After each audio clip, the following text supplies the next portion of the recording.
Zachary, thanks for your time. Congratulations for the movie. Thank you so much. Thank you for being here. The first question is, after the first film, how was the experience to coming back to the character, to the mythology of Shazam? So fun. I mean, I loved getting to do the first movie. I was so grateful that I was blessed with this great movie, great role, to be a kid in a grown-up superhero body, and just how fun that is to play.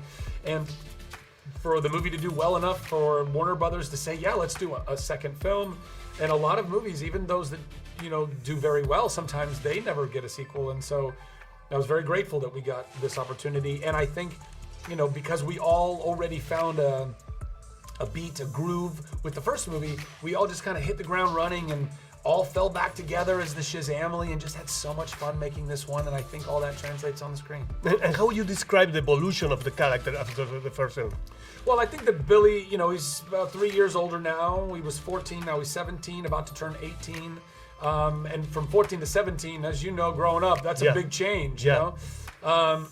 And so there's that stuff. But then he's also afraid he's going to be 18. He's no longer in the foster system at that point, so he's afraid he's going to lose his family. So that stuff's weighing on him. And also, now he and the other kids have been doing these super missions for 3 years and slowly getting better, but still have a lot to learn. And he's the leader of all that, so he feels that responsibility. So that's kind of like the biggest difference in the two. When you put on Shazam suit, do you feel like a superhero? Heck yeah. Yeah? Oh my God, yeah. Costumes are a big part of acting. If you're able to put on something that transforms you and just how you look in the mirror, you're like, wow, I look like a different thing. I would never be wearing this. That's me. That's me. Yeah. And so, I think it definitely kind of is a part of sinking into the character and feeling it. It's real fun. Yeah, the film had a lot of humor and action. As an actor, how much improvisation is possible to do in a film like this one?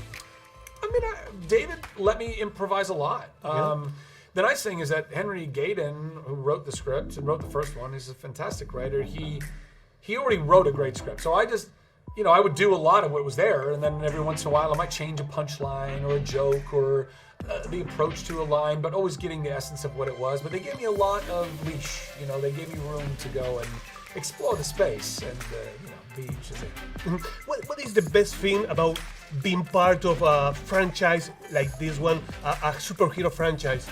Well, I mean, listen, it's pretty evident that these are movies that mean a lot to a lot of people and can be very game-changing as far as your career is concerned. So that's really cool.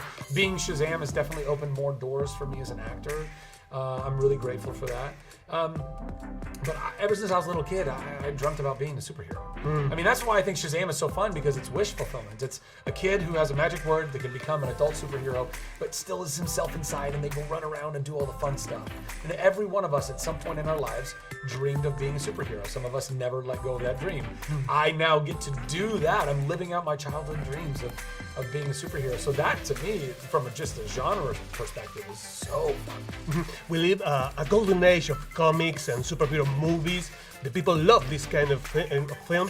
What do you think this happened?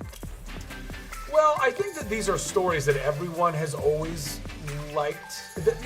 There's nothing new under the sun, as they say. These are all classic themes of storytelling, and I think that we've all, for a long time, we've liked stories like this. The problem was that visual effects, special effects, it took a while for them to get good enough where you could do it and it looked really good.